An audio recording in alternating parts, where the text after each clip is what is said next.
Assalamualaikum warahmatullahi wabarakatuh. Perkenalkan, nama saya Santana Ares Hakim dari kelas 4C dengan NIM 4443231. Jadi bisnis model kanvas saya adalah usaha sambal ikan tongkol yang dengan slogan sambal tongkol wena,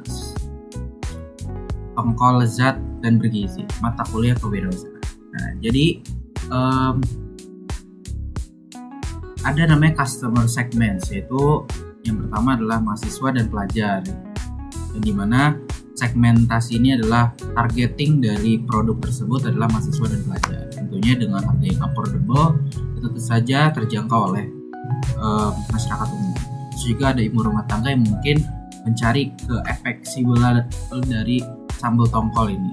Terus juga karyawan kantoran yang butuh instan, terus juga minta makan pedas dan praktis. Terus juga bisa melewati e-commerce yang ada di digitalisasi produk tersebut.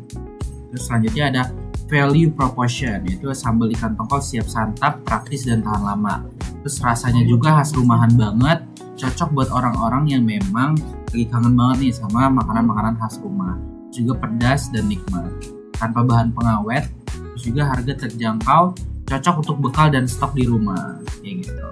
Terus selanjutnya ada channel, yaitu gimana saya menjual produk-produk saya melewati channel-channel tersebut, yaitu ada penjualan langsung, yaitu dari rumah. Terus juga ada online atau marketplace, yaitu ada Shopee, Tokopedia.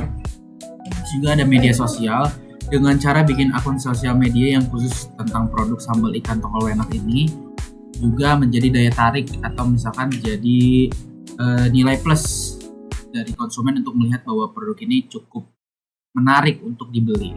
Jadi ada Instagram, WhatsApp, TikTok. Terus juga bisa kita titip jual di warung dengan adanya bagi hasil dari setiap produk yang dijual. Selanjutnya ada customer relationship, yaitu pelayanan ramah, cepat, responnya, promo loyalitas seperti kayak promo-promo yang biasanya pada produk, yaitu beli 5 gratis 1, terus ada diskon buat pelanggan tetap gitu. Terus juga ada kuesioner dan polling rasa untuk inovasi dan meningkatkan apa yang kurang dari produk saya. Juga ada konten menarik di media sosial yang tentunya menjadi nilai engagement tambahan untuk orang-orang yang menonton. Terus ada revenue streams, yaitu penjualan sambal ikan tongkol dalam kemasan, paket bundling, nasi plus sambal, terus juga pre-order untuk acara catering. Terus juga key research, yaitu sebenarnya key research ini adalah kunci dari gimana saya menjalankan usaha tersebut ya. Itu ada yang terutama adalah jantungnya, yaitu bahan baku pasti. Itu ada ikan tongkol, cabai, bumbu, terus juga ada peralatan produksi seperti kompor, penggorengan, toples, dan vacuum sealer yang memang harus kita siapkan sebelum memulai usaha, apalagi usahanya itu di segmentasi pangan. Juga ada tim produksi dan pemasaran. Tentunya untuk menaikkan value dari produk saya butuh tim produksi dan pemasaran untuk menyebarluaskan halayak ramai bahwa saya jualan sambal ikan tongkol enak. Selanjutnya ada media sosial dan alat promosi. Tentunya seperti kayak paid promote, yang misalkan saya bayar orang buat mempromosikan produk saya, kayak contoh kayak endorse selebgram kayak gitu.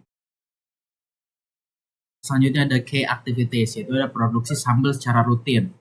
Yaitu produksi sambal secara rutin adalah hal yang penting, di mana saya juga menjaga bahwa produksi saya ini memang secara kompeten dijaga setiap hari. Juga pengemasan dan distribusi itu tentunya sangat penting, apalagi pengemasan, gimana produk saya bisa tahan lama, terus juga rasa yang dipertahankan, terus juga distribusinya juga perlu diperhatikan.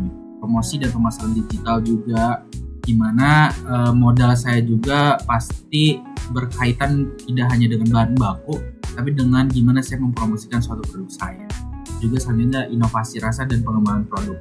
Nah, tentunya tadi di slide point tadi ada di mana adanya kuesioner yang bisa memberikan feedback gimana rasa dari produk saya, yang nanti kedepannya bisa saya tingkatkan kembali untuk menjadi produk yang lebih baik di masyarakat. Juga ada K partnership, yaitu supplier ikan tongkol dan bumbu. Nah, gimana sih cara dapat supplier ikan tongkol dan bumbu ini?